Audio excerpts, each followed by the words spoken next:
My name is Tina Campt, and I'm the Director of Africana Studies here at Barnard College.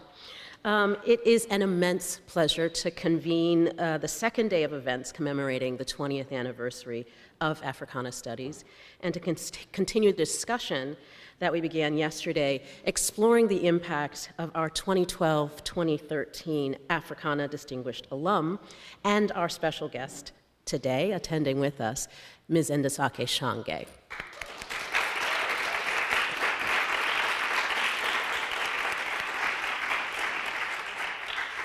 Before moving on to begin our first panel, I'd like to ask our president, Debora Spar, to come forward. She'd like to welcome you officially on behalf of the college. Go ahead. Thanks, Tina, and thanks to all of you for being here today. As Tina just said, this is a wonderful event. It's an opportunity not only to celebrate the incredible work of the amazing Ntozake Shange, but also to celebrate the equally amazing work that's been done at Barnard through the Department of Africana Studies over the past 20 years. I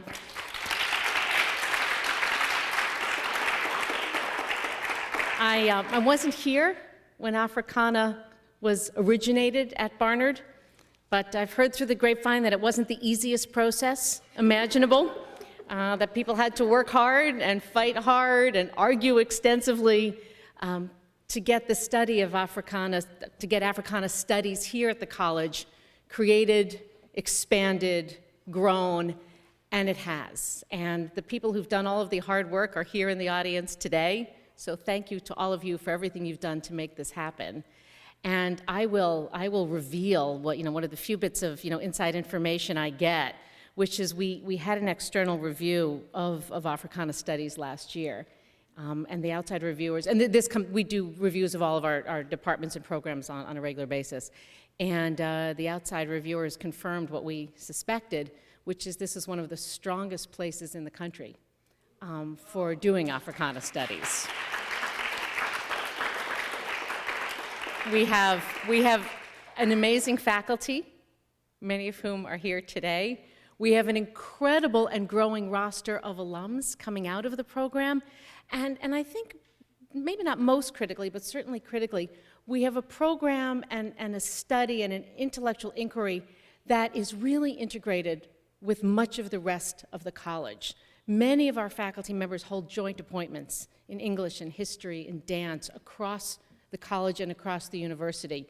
Many of our students are double majors in Africana Studies and everything else you can imagine: dance, anthropology, human rights, political science, everything.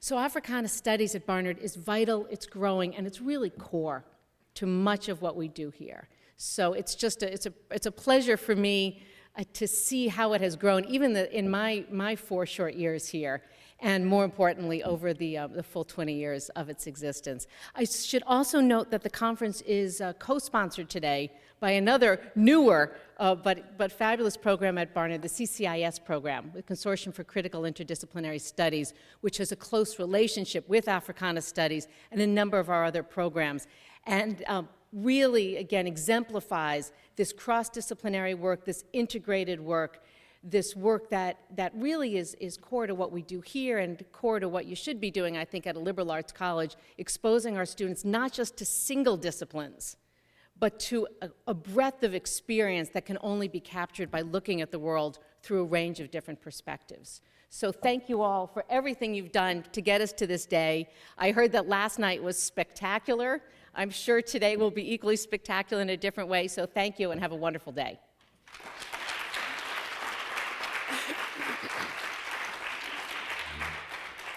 Thank you, Debora. Now, as director of the program, I get the privilege of giving you another welcome, my welcome. My welcome is a little bit odd, I'll confess. And it's a welcome that begins with a personal comment. And that personal comment is that it might be clear to many of you that I woke up this morning and spent the morning obsessing with the question, what do I wear? Clearly, I obsessed with that question. It's a question that I usually pose as the WWMOW question. What would Michelle Obama wear? right? Because these are the Michelle Obama moments in an academic's life, right? Okay. And regardless of what it actually ended up being, I knew about a week ago that I was going to wear one thing, and that thing that I was going to wear was my grandmother's coat. My grandmother's coat is made of black, heavy boiled wool with an A-line cut that I dare say flatters my skinny little calves. It has a thick fur collar with a clasp that makes it hug my neck, and it's the warmest thing that I own. On a day like today, however, I did not wear my grandmother's coat because of the weather. I wore it because I was coming to a celebration of something that my grandmother would enjoy. I don't have many objects that belong to my grandmother, which is why I love wrapping myself in her coat. Her coat embraces and reassures me. It gives me the comfort of my foremothers, and it gives me a sense of where I come from and the women who came before me. I'm here with you and my grandmother's coat to celebrate 20 years of Africana Studies. But this is not just a celebration. As our student performers told us last night, so poetically, this is also a tribute. It's a tribute to 20 years of struggle to make the study of Black people in the United States and African diasporic communities across the globe visible within the curriculum of an institution that defines itself as the women's liberal arts college in the nation.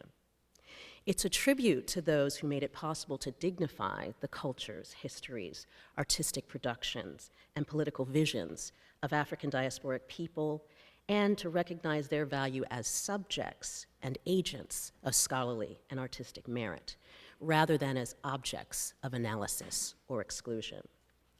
Most importantly, this celebration is a tribute to the intellectual and emotional, critical and creative labor of so many women who came before us, and a tribute to making visible the fruits of their labor that we enjoy. The Africana Studies Program that you are encountering today through its faculty and its amazing students was made possible by several women who are here today, and in keeping with the need to recognize and acknowledge the labor of those who came before us, I really need to recognize them now. Debora Spar had the vision and commitment to invest in us resources that allowed us to make a giant step into the future that is now. Frances Sadler, our tireless supporter and ubiquitous Barnard alum, had the tenacity to fight for Africana Studies and to fight for the needs of Black women at Barnard for decades.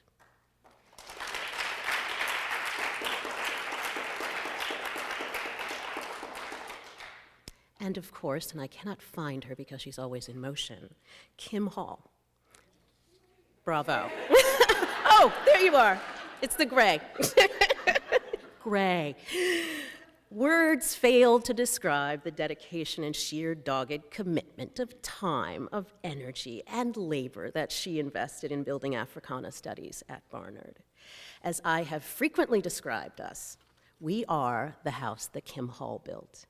And we are forever grateful to her for the rock-solid foundation that she laid. And don't you dare cry in front of me.